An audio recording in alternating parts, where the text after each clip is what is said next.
Daqui a pouquinho, Tony Ramos com vocês. Alô? Boa tarde, Tony. Boa tarde, boa tarde. Eu não sei, Sabrina, a menina Tá ótimo. Chega a câmera um pouquinho mais para cá. Isso. assim? Perfeito, perfeito. Tá ótimo. Tony, Ok. queria agradecer muito a sua presença aqui, explicar o motivo da máscara. É que o meu irmão, ele tem mais de 60 anos, ele mexe melhor com a tecnologia do que eu. E não Ah, moramos juntos, ele está aqui me auxiliando. E aí, todos os cuidados, né, que a gente está claro, tomando nessa claro. época. Eu estou Então, a sem máscara. nada, eu estou sem nada porque eu estou num ambiente seguro. Eu só estou com a Lidiane, com a cuidadora da minha sogra, mais ninguém, que é uma enfermeira. Então, eu estou tranquilo aqui, não estou num ambiente bem seguro. Que ótimo. Bom, queria A começar. sua, a sua Sim, cabeça está cortando aqui, é assim mesmo? tá? Vou ficar um pouquinho mais para Agora, trás, agora tá? você está inteiro, é. Eu estou Tá, tô normal inteiro. aqui. Ok. Obrigado, obrigado. Nós já estamos Tony, já? já estamos, já estamos. Ok, ok. O grande Fernando Pessoa dizia: o valor das coisas não está no tempo que elas duram, mas na intensidade com que acontecem. Por É. isso existem momentos inesquecíveis, momentos, coisas inexplicáveis e pessoas incomparáveis. Creio que todos que estamos acompanhando a bela carreira do ator e sua admirável figura humana, podemos ver em Tony Ramos uma prova emocionante da veracidade dos versos do poeta. Bem-vindo a esta live do Divã Cultural. Olha, Obrigado. Paulo, eu que agradeço, porque você ser saudado dessa maneira perante o seu público, é óbvio que é um privilégio. Muito obrigado. Mas pessoa tem que ser lido assim, horas e horas, e vamos descobrir e redescobrir coisas lindas nele. E muito obrigado por essa apresentação. Na verdade, são muitos anos de caminho, né, meus nessa profissão, o que faz com que as pessoas, de alguma forma, em algum momento, tenham tido contato com o meu trabalho. Muito obrigado. Obrigado a você. Tony, já muito cedo, quando você se mudou com a sua família para o interior de São Paulo, você já amava o cinema, Sim. especialmente os filmes com Oscarito, seu grande ídolo. De que forma o cinema conquistou você ainda na infância? Eu sou fruto de uma geração típica cinematográfica, né? Nós sempre fomos guiados pela, pela história do cinema. Nós, que eu digo, na minha faixa etária, eu tenho Uhum. 72 anos, você imagina os companheiros que têm 85, 84, 90 anos. Eu converso sempre com eles sobre isso, e mesmo aqueles que são bem mais jovens que a gente, 40 anos, 35, ainda são alimentados pelo cinema, apesar das novas ferramentas de hoje em dia, etc. Mas na minha época, não. Na minha época era o cinema o grande condutor dos sonhos de cada um de nós, né? Mesmo o cidadão que queria ser, digamos, engenheiro, arquiteto, advogado, professor, ele sempre ia ao cinema. O cinema era a nossa grande diversão. Só que eu, desde muito cedinho, da minha tenra idade ali, eu estou falando de 8, 9 anos de idade, Uhum. eu sempre ia no cinema e pedia para minha mãe mais dois cruzeiros, que era Uhum. uma nota amarela de dois Uhum. cruzeiros. Eu pedia muito para minha mãe para me permitir ir ver mais uma vez o tal filme, né? Uhum. Isso não era normal entre os garotos da minha idade. Todo mundo, eu jogava bola, empinava papagaio, como se fala em São Paulo, pipa em boa Uhum. parte do Brasil, né, ou a maior parte. Ficava ali empinando pipa, descalço, pé no chão. A nossa rua não tinha calçamento lá em São Paulo. Uhum. E eu sou dessa época, eu sou de uma época em que o Rio Tietê, em São Paulo, ia-se pescar. Pescava-se tilápia, bagre. Acreditem, Uhum. eu vi É. isso. Né? Eu vi Uhum. isso. Hoje, lamentavelmente, aquela poluição toda. Mas, enfim, sou de uma época muito interessante, porque tive contato muito cedo com grandes artistas, com grandes diretores, né? E, obviamente, conforme eu fui crescendo, ficando mais velho, continuando a ir ao cinema, já comecei a trabalhar com 14 anos de idade. Isso já vai te dando uma certa maturidade para a própria vida, né?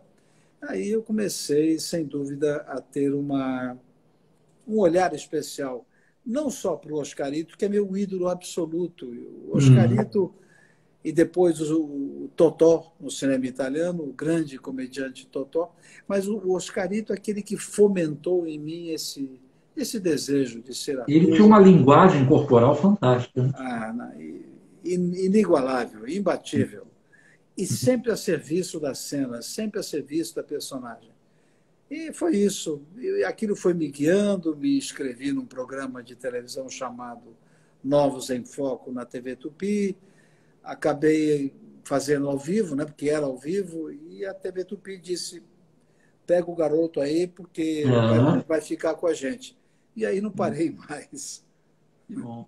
Parece que a primeira novela que você atuou foi a outra, né? Com Vida Alves e Juca de Oliveira, né?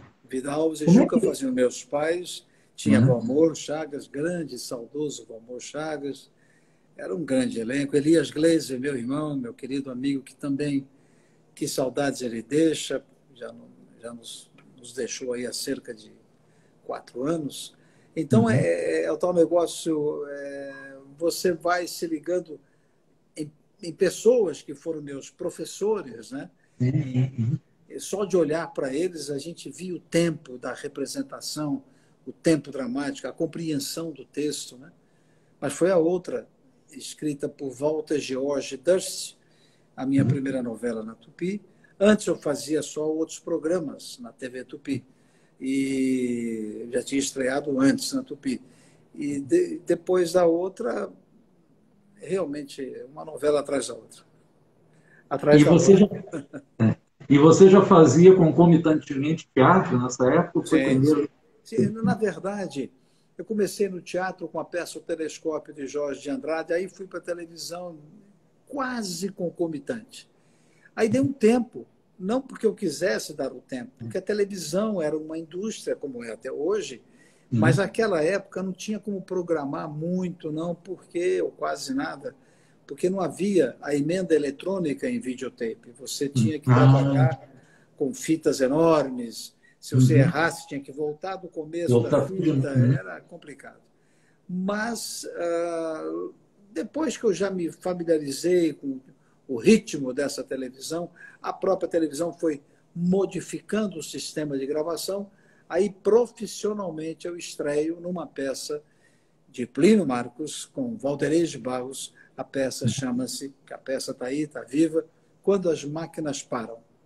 E foi uma enorme surpresa para mim, as críticas maravilhosas da peça, o sucesso dela junto ao público. Naquela época, teatro era de terça a domingo, com 2 sessões no sábado, 2 no Ah, domingo. que Linda época, saudosa época, não é, Tony? Que saudosa. linda época, mas um saudoso que poderia voltar, mas aí também dependeria de uma série de fatores, né? Não só econômicos, também de educação mesmo, de novas plateias entenderem o que é o teatro. E naquela época nós tínhamos teatro terças e quartas, sessões promocionais para estudantes, e eles iam, eles queriam saber, né? Quinta, Tinha tinha aquela famosa Vesperal também, a Vesperal, né? em São Paulo, a Vesperal de quinta era muito difícil ter, tinha muito É. no Rio de Janeiro. Uhum. Então, nós, em vez de termos a vesperal de quinta, como no Rio, nós tínhamos também 2 no Uhum. sábado e 2 no domingo. Mas quintas-feiras era a sessão dos casais. Então, eles iam Ah, muito, tinha uma inspiração. é. Né? Aí, sexta, sábado, domingo era o creme de la creme, né? Era onde todo mundo ia. Tal. Tony, depois de várias novelas de sucesso na Tupi, Éramos Seis, né? A Viagem, A você... primeira versão, desculpe cortar você, a Claro. primeira versão de Éramos Seis foi com Gessi Fonseca, lá na TV Record, da família Machado de Carvalho, nos anos 1950, Uhum. final e início dos anos 1950, final dos anos 1950. E depois, em 67, com Clay Diáconis fazendo a personagem de Éramos Seis, eu fazia um dos filhos, o Plínio Marcos, como ator, fazia o outro Opa, filho, uhum. e aí nós fizemos em curta duração na Tupi. E anos depois, o querido Silvio de Abreu, com Rubens Evaldo Filho, readaptaram, deram uma reolhada no texto, né, Uhum. da senhora Leandro Dupré, e foi feito um grande sucesso de Éramos Seis, que teve uma reprise não, digo, uma regravação. O remake. Um remake com Cassinho Gabos Mendes, com a Glorinha Pires e outro enorme sucesso. Mas ali foi muito bacana, mas várias novelas da Tupi tiveram um impacto muito grande, como Antônio Maria com Sérgio Cardoso, Nina Italianinho com o Juca de Oliveira e Araci Barabanian. E a primeira versão da Viagem, né? A primeira versão da Viagem eu fiz com Eva Vilma, né? Depois teve o sucesso de Ídolo de Pano, com Dona Carmen Silva, com Denis Carvalho, sucesso absoluto na Tupi, né? Teve vários momentos bonitos na Tupi, Vitória Bonelli. Olha, a querida TV Tupi teve, assim, momentos muito uma rica história, né? Uma rica história. E depois, claro, fui para a Globo, estou na Globo há 44 anos, e aí aconteceram sucessos inesquecíveis, né, na minha carreira. E com personagens, assim, por exemplo, você ingressou na novela Espelho Mágico, de Lauro César Muniz, e logo após veio um grande papel de Janete Claire, né, em que você fazia o Márcio Ayala, né, com aquele paralelo com a vida de São Francisco de Assis. Quer dizer, que personagem incrível aqui. A imaginação da Janete Claire era genial, não é? Fascinante. E com uma pergunta que ecoava no Brasil. A juventude, a rapaziada, a moçada, não pode fazer ideia do que é uma novela dar 92 de Ibope, né? Quando começaram a perguntar quem matou Salomão Rayala, era algo que era incrível, porque havia escritores, havia jornalistas, políticos, enfim, que faziam essa pergunta, que ligavam para a dona Janete para saber o final. É um momento muito bonito. Mas mobilizou o país inteiro, né? E hoje em dia você continua, de uma certa forma, você veja, anteontem, nós estamos na sexta-feira, dia 6, estou certo? Anteontem, na quarta-feira, dia 4, a novela das 9, A Força do Querer, que é uma reprise, absoluta reprise, né? E recente, né? Ela arrebentou no Ibope anteontem com a prisão do personagem Rubinho. Quer dizer, quando você tem uma boa história nas mãos, você não tem a dúvida. Eu não vejo a hora de reestrear Amor de Mãe, que parou no início da pandemia, né? Eles estão gravando e devem gravar até final de dezembro, início de janeiro. E quando ela estrear, eu estou louco para saber como é que vai ficar o personagem da Adriana Esteves, como é que vai ficar o personagem da Regina Casé. Uma linda novela da Manuela Dias. Linda. Então é isso, você tem que ter boa história. Tendo boa história, a vida segue. E logo você depois protagonizou Pai Herói, né? Fazendo o André Cajarana. Sim. Que você já contracenava com Paulo Otran, né? Paulo Otran, querido Paulo Otran. De Paulo Otran, né? Fazendo o personagem Baldarati. Baldarati, né? E logo depois veio uma novela do querido Manuel Carlos, Baila Comigo, em que você fez um trabalho. Eu me lembro que eu era estudante nessa época, eu parava, eu deixava livros lá para os Gêmeos, para assistir a sua interpretação.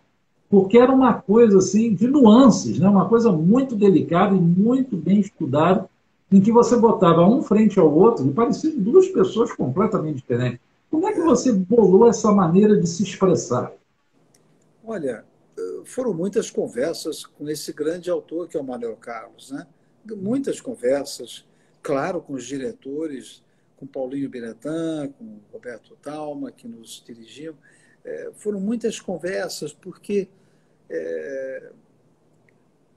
é difícil de explicar como é que isso nasce. O que eu posso adiantar para você é que tinham dois núcleos. Um núcleo de um gêmeo criado na Europa, pelo pai, que era o Raul Cortez, né? E o outro núcleo criado no Brasil, que era o Quinzinho, né? O Quinzinho. João Vitor é o criado na Europa, e o Quinzinho criado aqui em Santa Teresa, de um jeito bem carioca, bem expansivo, com a mãe, Lilian Lemmertz. Tanto Lilian Lemmertz, claro, era mãe daqueles dois personagens, mas só ela sabia dos dois gêmeos. O Quinzinho não sabia da existência do João Vitor, e João Vitor, lá na Europa, não sabia da existência do Quinzinho. Isso já te dá uma dramaticidade muito grande. Então, havia muitas reuniões. O quinzinho, eu tinha muita reunião com Lília Lemes, querida e saudosa Lília, querido e saudoso Fernando Torres, que fazia o pai.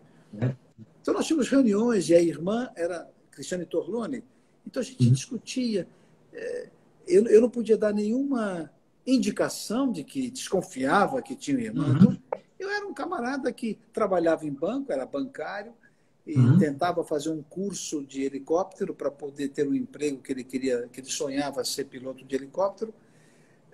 E lá na Europa, o João Vitor cuidando das empresas do pai, um rico empresário, que era o personagem do Raul Cortez, e o João Vitor totalmente criado dentro de uma, enfim, de uma expectativa europeia. Ele não tinha uma expectativa brasileira, apesar de um saber... jeito todo contido, intimista, né? E ele era criado lá, mas apesar de saber, lógico, ele sabia que ele tinha nascido no Rio de Janeiro, porém, foi muito criança, porque fez parte daquele rompimento do casal, o casal Lília Lemertz e Raul Cortez, aquele pai e a mãe, a Helena com o pai.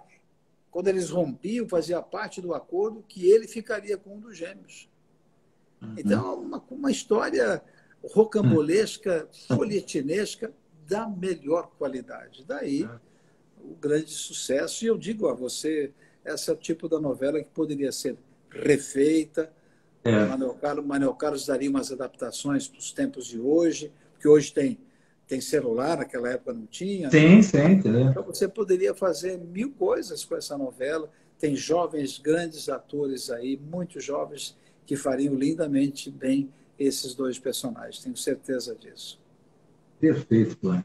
Agora, no âmbito das minisséries, muitas delas realizaram uma valiosa ponte entre a primorosa teledramaturgia e os grandes títulos da literatura brasileira, como, por exemplo, em Grande Sertão Veredas, da obra de Guimarães Rosa, com direção do grande Walter Avancini.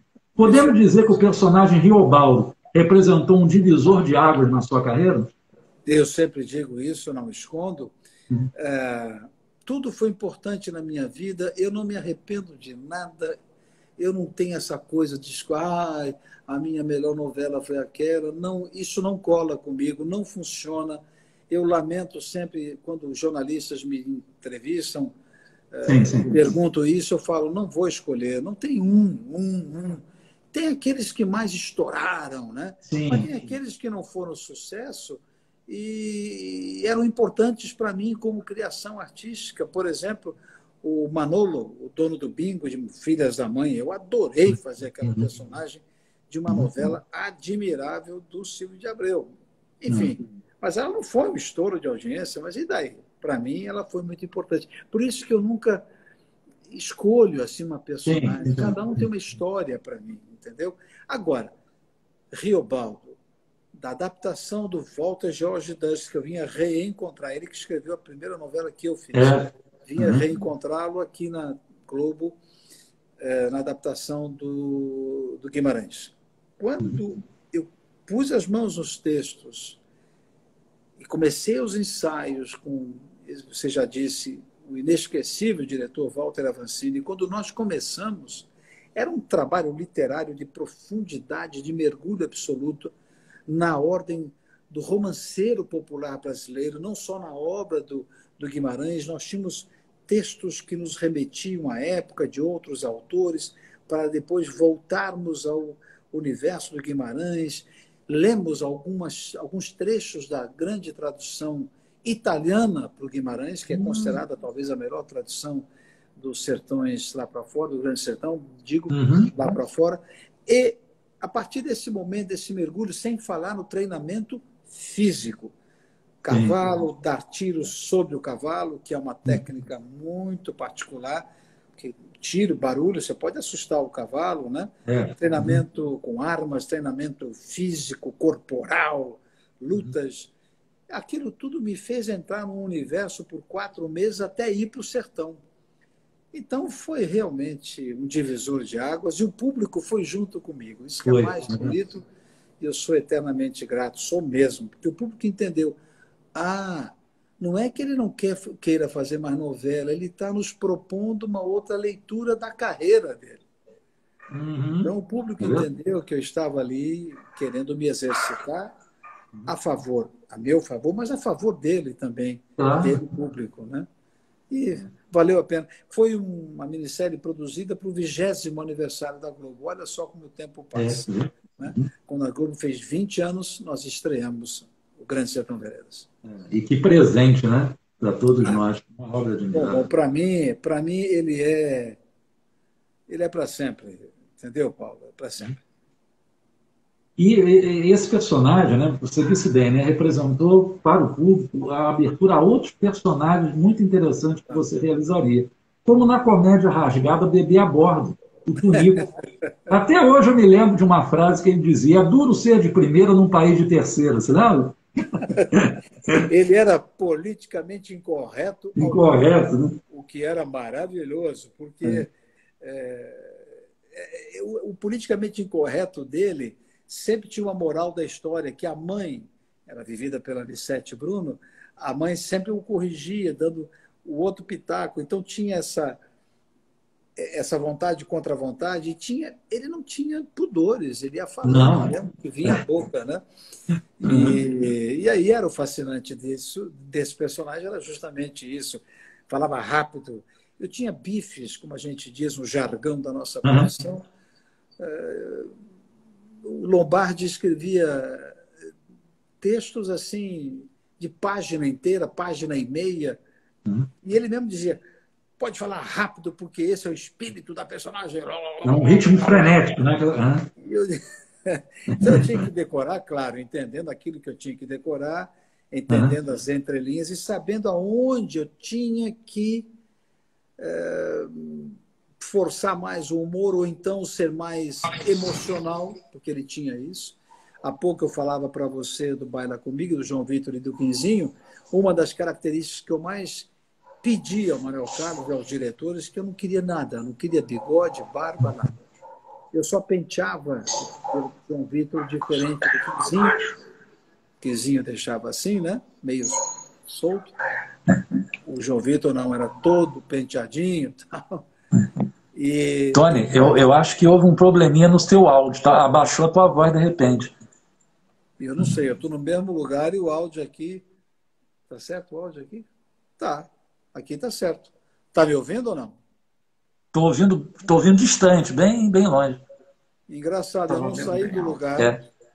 Eu inicialmente estava ouvindo você bem alto, parecia que você estava aqui do meu lado. Pois é, mas é alguma coisa de conexão, porque eu estou no mesmo lugar, o iPad está colocado quietinho, eu não saí daqui. Não. E agora, tá me ouvindo ou não?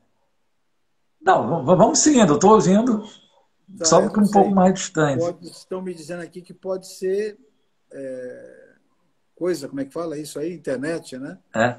Pode ser o sinal. Então, será que é o sinal? Estão dizendo que sim, porque está normal. Mas vamos tentar. Eu estava falando do Bebê a Bordo, não é isso? Continua abaixo? A Kel Zecari entrou, disse que para a gente está bom, pode ser um problema aqui da recepção para mim. A Kel Zecari está acompanhando a gente? Kelze, a atriz Kelze, poxa vida, admirável atriz. O filme, ela está no Maria Caritó, maravilhosa o trabalho dela com a Lília. Bacana saber dela, saúde e paz para ela. Tá? Eu não consigo ver o que vocês estão conversando em, como é que fala? Falando por... eu acho que deve ser um problema aqui, o áudio está perfeito para a gente. Então eu vou continuar porque as outras pessoas estão ouvindo bem. Ok. Tony, como é que foi para você também um outro personagem muito legal que você fez, que foi o remake, né, de Selva de Pedra? Eu me lembrei agora, perdão, vamos falar de Selva de Pedra, mas eu estava dizendo que no Baila Comigo era importante para mim diferenciar o timbre de voz. Claro que a mesma garganta e as mesmas cordas vocais, mas eu fazia sempre o João Vitor, eu fazia um exercício vocal antes das cenas com ele, onde eu baixava um pouco mais o tom e o Quinzinho eu abria. Detalhes, né? A mesma coisa com bebê a bordo, eu procurava não lembrar que eu tinha o texto daquele tamanho. Só buscava no miolo do texto aonde estavam os caminhos da informação mais fundamental. É isso. Mas você estava falando de remake de Selva de Pedra, né? Você ouviu, Paulo? Você também Não. teve uma sequência de personagens estrangeiros que você representou muito bem. Um momentinho só, O grego Nikos, de Belíssima, né? Do Silvio de Abreu, depois o Totó, de Passione, e o Opache, de Caminho das Índias, né? Como é que foi essa relação tão bonita que você desenvolveu numa cena inesquecível com Lima Duarte, em que você descobre que ele é seu pai? Essa cena foi uma das cenas mais emocionantes, com Laura Cardoso presente. Poderia falar um pouquinho para a gente dessa cena que marcou? Eu vou voltar lá do Selva de Pedra, porque eu não sei se você está me ouvindo bem. Continua me ouvindo mal, você? Eu estou ouvindo muito, mas eu vou colocar o fone de ouvido. Já me informaram que o problema deve ser aí, viu? Aqui não é, porque o pessoal aqui que está acompanhando lá com a Sabrina, ela eu vou colocar o fone disso. Como é que está? Está ouvindo melhor? Agora estou ouvindo com fone. Talvez seja isso, não sei. Mas aqui, felizmente, está tudo bem. Eu vou voltar, Paulo, para que a gente não atropele a entrevista, vou voltar ao que você lançou e depois pulou. Eu entendi. Você já fez uma pergunta sobre os personagens de outros países, mas antes você tinha me perguntado... Eu tinha perguntado de Selva de Pedra, porque eu li uma reportagem sua em que você analisa muito bem a temática de Selva de Pedra. Você diz que é uma parábola da pequenez humana. Eu achei aquela tua abordagem da novela incrível. E eu queria que você dividisse um pouquinho ela com a gente. Olha, vamos falar de Dona Janete Claire, nossa saudosa e querida Dona Janete, que Deus a tenha. Era fantástica, era rápida, era absoluta. Ela criava os personagens, claro, não vou exagerar, mas quase exagerando, ela criava assim, era no pedido. Me dá 24 horas que eu vou criar. Então, ela conversava com o Daniel Filho por música, né? Era como uma orquestra. Sim. Mas, enfim, Selva de Pedra, a primeira, para mim, é a clássica, é a tradicional. A feita pelo grande Francisco Coco, por Regina Duarte, pela minha saudosa Dina Sfati. Essa é a clássica, essa é a absoluta. Só que há 48 anos atrás ela havia sido feita em preto e branco. Portanto, 48, quase 49. Ela havia sido feita em preto e branco. Um dia, o Daniel Filho, que era o diretor-geral artístico da empresa, me disse: Tunico, que é como ele me chama, ele disse: eu quero muito refazer uma excelente história que é Selva de Pedra, agora, claro, a cores. Porque eu não consigo vender a clássica porque ela é preto e branco. Vender, que eu digo, para o mercado externo. Sim, sim. E eu até comentei na época com ele: puxa, que responsabilidade de fazer isso. Não, mas a gente quer fazer porque é uma ideia boa, essa história da Janete é maravilhosa, etc, etc. Aí começamos os ensaios, também tinha Walter Avancini na preparação, e foi logo após, ia estrear o Grande Sertão Veredas, e eu estava já começando a gravar Selva de Pedra. Olha como emendava as coisas. Uma coisa na outra. E aí, o Cristiano, foi isso que eu disse, sobre a pequenez, sobre você usar terceiros, porque Cristiano não era um galã romântico, um herói, nada. Ele usava uma mulher da alta sociedade, uma rica mulher. Ele não assumia direito o casamento com a sua companheira. Era uma coisa horrorosa, e para poder vencer na vida, o que ele acreditava. Obcecado por aquela ambição, né? Exatamente. Então, era uma história muito bem observada pela Dona Janete. E aí foi uma reunião muito feliz, né? Cristiane Torlone, A Fernandinha Torres, Fernando. a época desesperada, porque no auge de Selva de Pedra ela teve que viajar, agora me ajude, para Berlim ou Veneza, onde ela concorreu ao prêmio. Eu acho que foi Cannes que ela tirou de melhor. Ela dividiu o prêmio de melhor atriz com uma outra atriz. Eu não quero afirmar para você que aí também já é um pouco demais para a minha memória, mas eu sei que nós estávamos gravando, fizemos tudo que era dela para poder viajar, passar 4, 5 dias fora. Eu sei que vou te amar, né? Eu sei que vou te amar, do Arnaldo Jabbour. E voltar para terminar a novela. Mas, enfim, deu tudo certo. Então, era uma equipe maravilhosa, era uma história maravilhosa, e aí seguiu. E essa novela foi vendida para o mundo inteiro, né? Daí o fato de ter sido uma ideia muito boa do Daniel para poder vender, e a divisão internacional ficou feliz com isso, deu tudo certo. Mas eu sempre digo isso com muita... Não é uma humildade subserviente ou burra, não. É uma humildade consciente da minha profissão. Eu sei que a primeira Selva de Pedra é a clássica. E assim tem que ser. E assim tem que ser. Mas não impede você de refazer novelas. Como eu disse há pouco, seria muito interessante fazer uma novela, de novo, a novela Baila Comigo, com jovens atores fazendo João Vitor e Quinzinho, né? Você pode fazer. Olha, os americanos pegaram essa história de Nasce uma Estrela e fizeram nos anos 30, depois fizeram com Judy Garland nos anos 50, depois fizeram com Barbra Streisand, depois fizeram minissérie para a televisão e agora repetiram com Lady Gaga. E o Bradley Cooper. Então, você, tendo boa história, é o que manda. E isso serve para novela, telenovela, para minissérie, para seriado. Quando as pessoas falam, você está vendo as séries, estou comendo séries do mundo inteiro. Claro que eu também vejo. Mas eu sempre digo, tudo é folhetim. Não há, eu desafio qualquer pessoa agora, não há uma minissérie ou seriado aí de fora que você, quando assiste, diz para alguém do lado, e agora? Como será que termina? Como será o próximo episódio? Folhetim.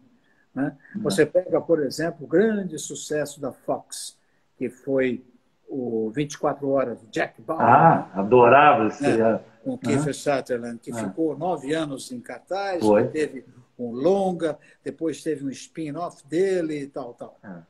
Todo mundo queria saber se ele ia se safar no próximo episódio ou não. Folhetim. Né? Breaking Bad, a mesma coisa. Será que aquele professor de química ele vai atingir o 1 milhão que ele quer deixar para a família e depois ficar quieto? Não, ele vira um super traficante. Aí todo mundo... Mas será que ele vai continuar? Será que a polícia vai pegar? O que será desse homem? Folhetim. A clássica pergunta, com quem, quando, por quê e como? Isso mesmo. E essas novelas que você citou, do chamado filão estrangeiro que eu fiz, é a brincadeira que a gente faz internamente, foram boas histórias, boas ideias, e, consequentemente, eu jamais iria fugir a boas ideias e boas histórias. Começando com Belíssima, que eu fazia o Nikos, né? E Silvio de Abreu foi felicíssimo nessa novela, felicíssimo, né? Como foi na outra, em Passione, que eu fiz um Todó e fui gravar lá na Toscana, como eu fui feliz com nossa querida Glória Pérez fazendo o Opas, né? De Caminho das Índias, e o Tempo de Amar, que eu fazia um português sem sotaque, mas para compor aquele personagem de uma novela do início do século XX, que se passava, melhor dizendo, no início do século XX, foi evidentemente o tempo dramático daquele português. Aquele português jamais trataria a filha assim. E aí, filha, como é que foi o dia? Tudo bem? Me diga, como é que estão os estudos? Não. Aquele português tinha que dizer no português correto, filha, estou me preocupado com você. Eu não preciso fazer o sotaque, mas posso falar no português brasileiro, no tempo de ação dramática, que é a respiração portuguesa. Então, isso tudo é estudo, isso tudo é trabalho. Eu fico feliz com isso. Essa é a minha carreira. Eu eu sou muito feliz em poder ter saúde para tocar esse barco. E eu destaquei essa cena do Lima Duarte em especial com Linda, você. linda, linda, Por sem dúvida. quê? Porque começa você erguendo o chicote para ele, que você teve uma trajetória na novela de muita agressividade para com ele, né? E quando você recebe a notícia, que eu achei sensacional da tua interpretação, a tua linguagem corporal, os teus olhos, dizem assim, o que eu vou fazer com esse meu ódio? O tempo todo, você em silêncio, mas você dizia isso com o olhar. Na hora que a mãe diz, abraça o seu pai, você vai tudo assim. É uma cena, é impossível não ir às lágrimas com uma cena dessa. O Lima Duarte também é brilhante, mas você, eu achei pela coisa assim de você se sentir ao mesmo tempo desamparado, você estava sem chão, completamente sem chão, o seu personagem. Muito Então, cara, obrigado. essa cena foi muito linda. Muito obrigado. Mas ali você tinha a dona Laura Cardoso aqui à minha direita, você tinha o senhor Lima Duarte à minha esquerda, meus mestres, né? E você tinha um diretor muito atento, o Marco Shetman, e antes nós pedimos a ele, vamos esgotar o ensaio para os câmeras, para o diretor de fotografia. Essa cena não pode ser gravada com faz de novo, vamos achar Uhum, um melhor ângulo. Veja o que você quer, Marquinhos, porque nós queremos fazê-la de primeira e nós estamos assim preparados para fazê-la uhum. de primeira. Porque já tínhamos estudado nos camarins, na sala de ensaios, já tínhamos discutido a cena, e aquele momento do chicote é porque ele vai lá para defender a mãe, porque ele achava que aquele homem ia ser ofensivo com a É mãe. verdade. Quando Uhum, ele levanta o chicote com uma virilidade uhum. que eu fiquei suava de tensão, né? E ele ouve a mãe, não faça isso com seu pai. Uhum. Ufa, como é que seria essa revelação para qualquer um de nós, né? É, Então, foi muito bonito aquilo, foi foi. bonito porque foi de primeira. Aí nós nos abraçamos ao final, quando o diretor disse muito obrigado, e os nossos colegas técnicos e estúdio todo batendo palmas para nós todos, e foi tão bonito aquilo, foi bonito, e a gente se abraçou sentidamente, e eu sempre fui muito grato ao grande Laura Cardoso, ao grande Lima Duarte, companheiros de toda uma vida. Esses companheiros são a história da televisão brasileira. Então, Quando eu comecei, eles estavam lá nos estúdios, e era neles que eu ficava o tempo inteiro olhando, com olhos atentos, com determinação, com disciplina, com perseverança. Vale a pena ter gente assim. é verdade, é verdade. E, Tony, teve um personagem também, esse bem mais recente, que você fez uma minissérie, é um seriado, né, na verdade. Vá de Reto, da nossa saudosa Adorei. Fernanda Young, e que você conseguiu, era a Beelzebub, né? Em que você conseguia misturar o humor com uma vilania refinada, né? Como é que você conseguiu das pessoas olharem para você e acreditarem que você tinha algo demoníaco? Você sabe que Vade Retro, o que me conquistou em Vade Retro, quando o Maurinho Mendonça foi à minha casa, nós almoçamos, conversamos. Foi um almoço entre mim, ele e minha companheira, e minha mulher, Lidiane. A gente sentado ali, ele conversando, assim, um para a cara do outro, tal. Ele falou: o que mais te motiva nessa série? Eu já tinha lido os episódios. Eu falei: as palestras que o Abel Zebu dá. As É mesmo. palestras eram primorosas. O dia que reprisar, ou o dia que o Globoplay, acho que até já estava, não me lembro. Você olha as palestras, elas são primorosas. Então, Aquilo primoroso. me conquistou. Aquilo de cara me conquistou. E depois um elenco maravilhoso. Mônica Iose, uma beleza de comediante, de atriz. E aquilo fluía de uma forma que você não pode imaginar, né? Então foi bom demais. Maria Luísa Mendonça, esplendorosa. Um elenco, sabe, um elenco É. afinado, com um texto dessa nossa saudosa Fernanda Young e do Alexandre, um texto de requinte, como você Direitinho. falou, refinado, introspectivo, exigindo uma reflexão do espectador. Foi ótimo ter feito, foi ótimo. Não houve um incidente sequer durante toda a gravação. E tratava-se de falar do demônio, O que põe por terra que você pode falar de tudo, né? Porque tem gente que é supersticiosa. Atenção, eu respeito as superstições alheias, mas um ator não pode ter superstição e muito menos preconceito ou intolerância. Eu sou muito religioso, mais do que pensam. Mas ali eu estava fazendo uma personagem e foi uma delícia, valeu muito a pena. Depois você encarou um vilão, mas esse não tinha nada de demoníaco, era bem real, bem urbano, que foi o Zé Maria, na novela do João Emanuel Carneiro. Um psicopata, né? Um psicopata. E o roteiro dessa novela era incrível, né, Tony? Não sei se você concorda comigo. Ele lembra muito 24 Horas, que você citou. Porque a cada capítulo havia um gancho e você ficava... Isso. E os personagens mudavam.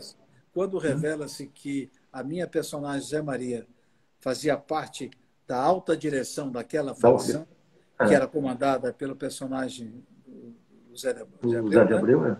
Era uma coisa que me lembro até hoje da audiência, do público dizendo... foi aquele impacto. Porque ele era um homem simples, né, que ajudava todo mundo, subia ali a comunidade, preocupado com o filho dele, que era o personagem do Cauã. E tinha uma vida com a menina, com a outra filha, mas no fundo ele só amava os filhos, mais nada. Ele era o psicopata clássico. Clássico, né? Então eu li muito sobre isso, sobre psicopatia, sobre as diferentes manifestações que essas pessoas têm e por que têm, né? Essa total ausência de culpa, né? Faz as coisas e não sente o menor remorso. E principalmente quem era tão bandido quanto ele, ele não tinha nenhum problema de matar, né? Era uma sede por matar. Claro que era forte, claro que era uma temática muito impactante, porém, a gente não pode botar para debaixo do tapete a violência que está perto da gente. Tem que, lógico, dentro da ficção e dentro da telenovela, você tem que tomar cuidado em como mostrar, porém, mostrando que moral da história você quer fornecer para quem te assiste. Valeu a pena. É uma linda novela do João Emanuel, com quem trabalharei novamente, se Deus quiser, após essa pandemia. Estamos aguardando a hora de começar os ensaios, porque já temos sinopse, já temos tudo isso, e agora vamos aguardar a hora que a televisão... Quem sabe um novo vilão tão bem bolado. Eu não posso te adiantar, porque eu já sei bem da história. Mas, na verdade, é surpreendente. Por outro lado, vocês vão ver. Por outro lado. Bom. Aliás, a novela toda, uau, é surpreendente. Surpreendente, né? E, Tony, você também fez... teve algum personagem que você ainda não tenha feito, né? Em meio a tantos personagens, né? São mais de 140 personagens, né? Pois é, quem me revelou isso no ar foi o Pedro Bial. Eu sabia que passava de 100, mas eu fico muito assim, não, eu fiz a peça tal, fiz o filme e tal. Aí que quando ele falou, e eu fui lá buscar no Memória Globo tudo isso, e nos meus guardados, minha mulher é muito caprichosa, ela tem verdadeiros volumes em capa dura, que ela encadernou tudo, num capricho muito bonito. Aí eu falei, minha Nossa Senhora, eu tenho filme para o cinema realizado em 1966. Eu tinha 18 para 19 anos. Né? Então, 66, filme em 68, filme em 70. E aí vem vindo.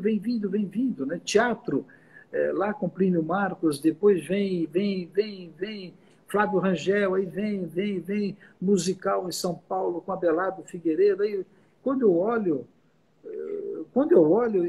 são 140 personagens entre cinema, teatro e televisão, muito mais em televisão, evidentemente, porque trabalhei muito em televisão, trabalhei e trabalho, e teatro eu adoro fazer, mas eu tenho que estar um texto tem que me inquietar muito para fazer teatro.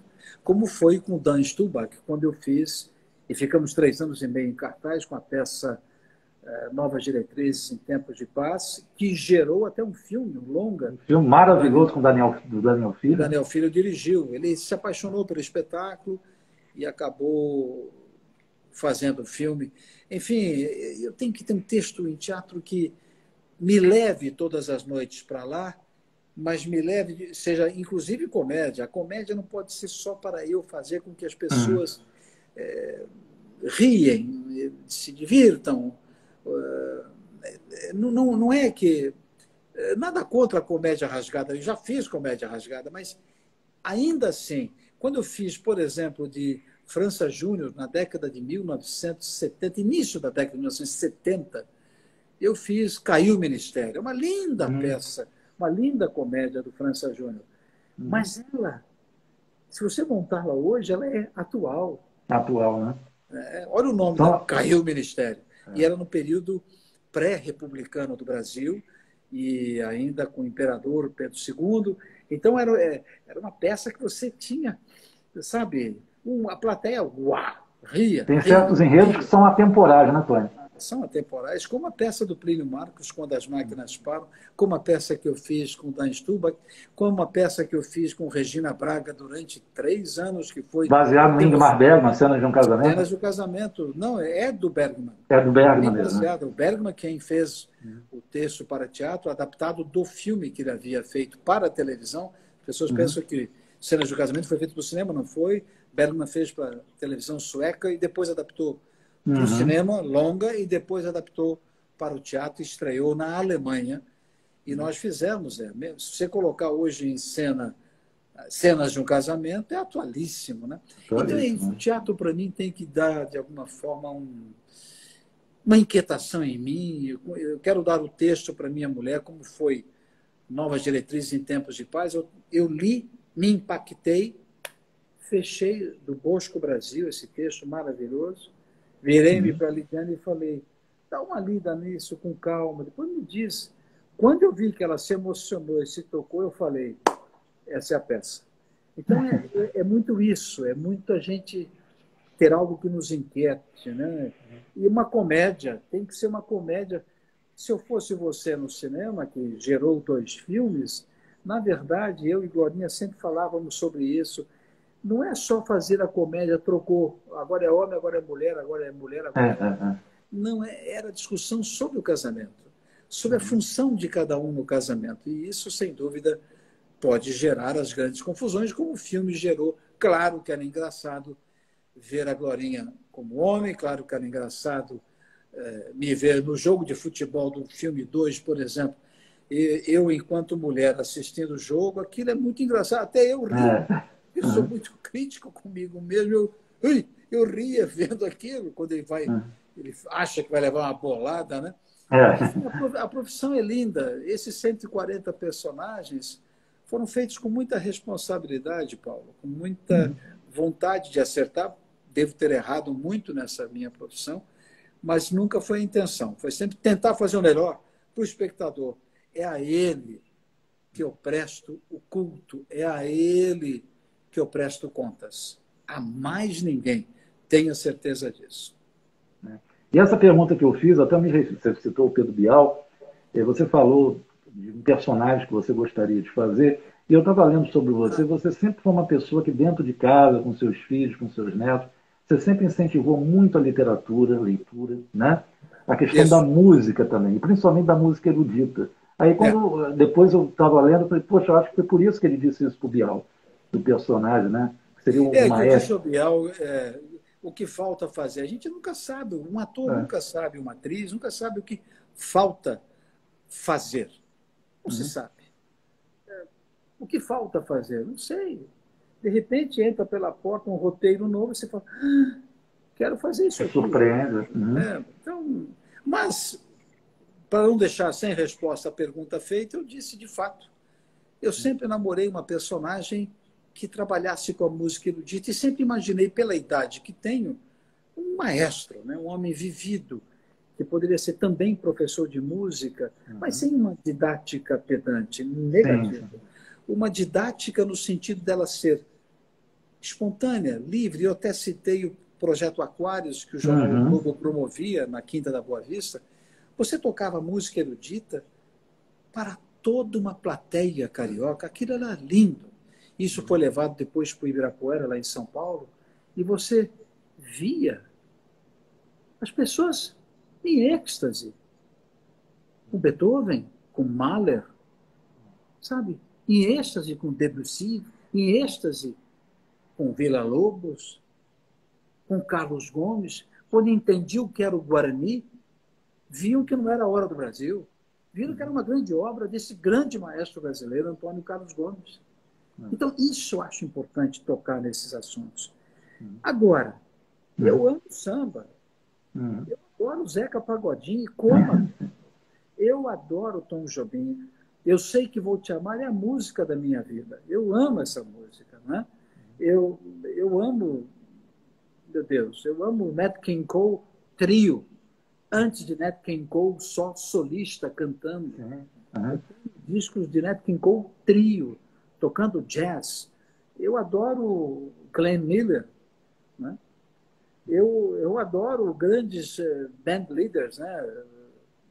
As grandes orquestras de jazz americanas, né? O Duke Ellington tem uma música chamada A, né? A-Train, o trem A. Aquilo fica na minha cabeça. Quando eu ouço essas músicas, quando eu ouço grandes compositores, eu me perco, assim como eu gosto de Maria Callas cantando, né? Como eu gosto de ópera. Então, a música erudita é importante, eu acho, para as pessoas entenderem o beabá da música. Sim, sim. Pode ouvir seu funk, ouvir o que quiser, por favor. Longe de mim isso. Não tem essa coisa boba de, não, isso não é música. Para com isso. Né? Tudo é música. Tudo é música, claro. É cultura. E onde acontece a manifestação de cultura, principalmente popular, é cultura. Sim. É a cultura do povo. Agora, isso não impede de você mostrar as nuances da música, né? Sim. E você vai mostrando aos poucos. Você tem um Caetano Veloso aqui, um Milton Nascimento, um Chico Buarque, uma Nana Caymmi, que eu amo de paixão, né? Maria Bethânia, outra deusa para mim, Gal Costa, para mim, a mais linda emissão de voz que esse país tem. E aí você vai ouvindo, vai sentindo, né? O chorinho, o que é o Odeon do Nazaré, da Ernesto Nazaré, o que é o Odeon, o que é brasileirinho na flauta, né? Então você vai se apaixonando. A música, ela é infinda. É verdade. Agora, essa música erudita está muito ausente demais da cultura brasileira. Eu sinto falta mesmo.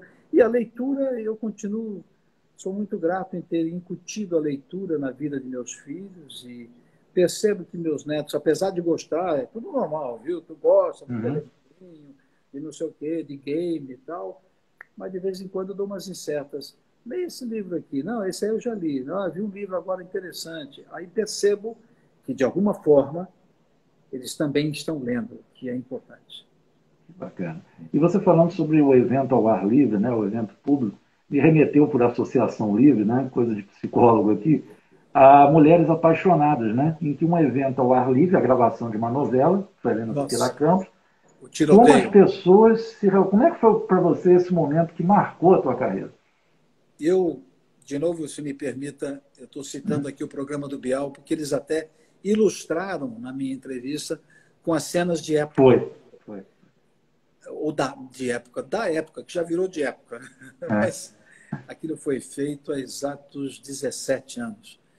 E, olha, eu me emocionei quando ele pôs no ar aquilo, porque naquele momento que nós estávamos gravando, foram 2 dias para fazer o tiroteio, a bala perdida que atingia a Vanessa Gerbelli, a bala do tiroteio entre polícia e bandidos que atingiu minha cabeça, e aí eu entrava em coma no hospital, etc.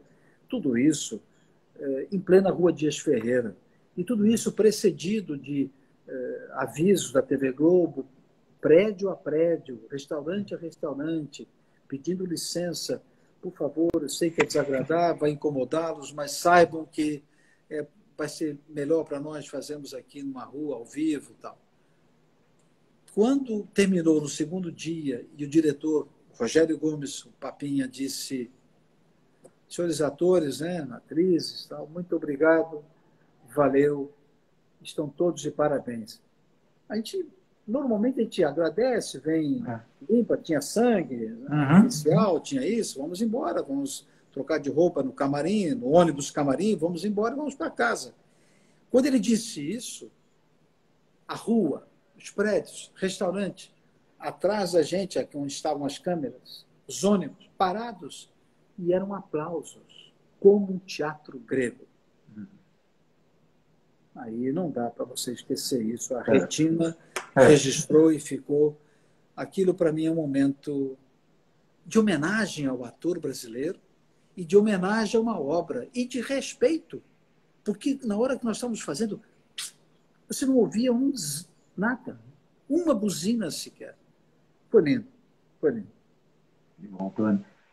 Tony, infelizmente, quando a gente está no melhor do papo, meu irmão que fica controlando o tempo para mim iria mais tempo ainda, mas o tempo limitado aqui, poxa, que beleza, realmente, é um presente que você está me dando e a todos que estão acompanhando essa live.